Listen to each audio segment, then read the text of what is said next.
Sujet type 1.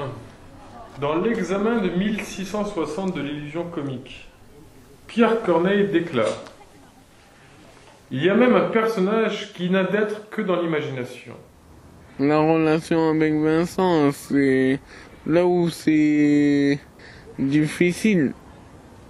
C'est que on a peur d'aller trop loin parce qu'on sait qu'un jour ça va se terminer et ce jour-là il va être tellement dur que des fois moi j'essaye de mettre des barrières, de dire oh pop c'est pas ton frère, c'est ton AVS.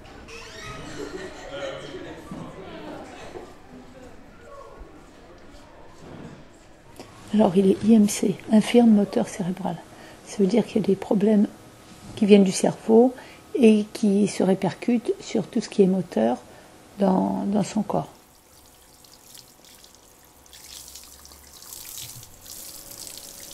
Il ne travaille qu'avec la mémoire. S'il n'a pas de support, étant donné l'état de ses yeux, parce qu'il ne voit pas non plus, toutes les leçons sur le cahier, sur le livre, les livres qu'il a à lire, je les enregistre pour qu'il puisse travailler dessus après. Donc vous devez jouer le rôle de Matamor. Oui. D'accord, dans l'illusion comique. Oui. De Corneille. Ou diriger le comédien qui l'interprétera. Moi je joue. Toi tu joues. Ce que tu veux. Ce qui me fait plaisir, c'est qu'il croit en moi. Comme jamais quelqu'un avec en moi. Il a pas fait ce que dit l'académie, quoi. Il a écouté son cœur.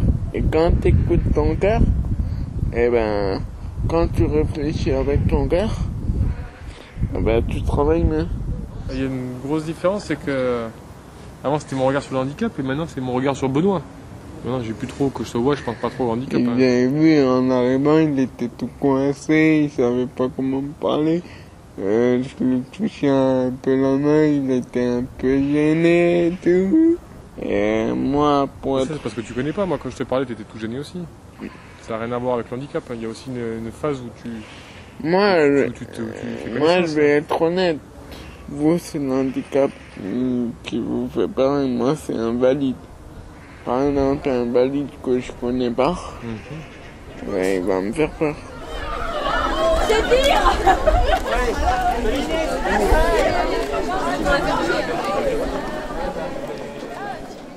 Avant d'être handicapé, c'est un enfant déjà, comme les autres. S'il y avait un handicap mental, bon, c'est un peu difficile de faire suivre quelqu'un qui n'y arrive pas, mais là, dans la mesure où il y arrive, c'est quand même mieux. Il y a une ouverture au monde qui, même si elle fait mal, hein, de toute façon, ils devront affronter le monde réel. Hein, alors,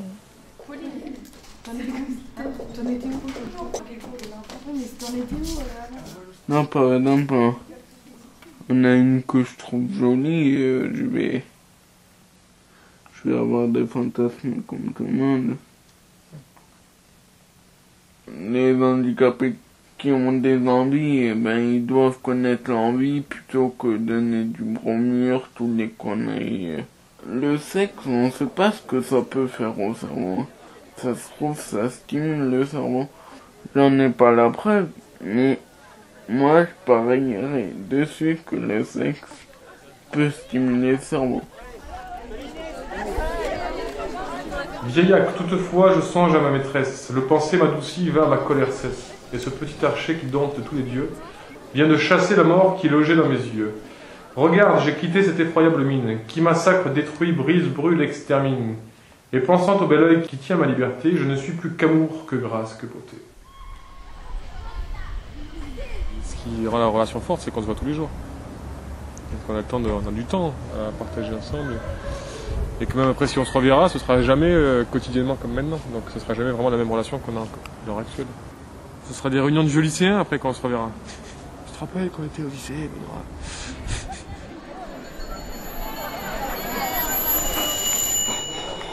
Bon, on a un rituel avant de commencer, on se dit qu'on s'aime parce que je sais qu'après... après notre amour est mis à rude épreuve après pendant 3-4 ans.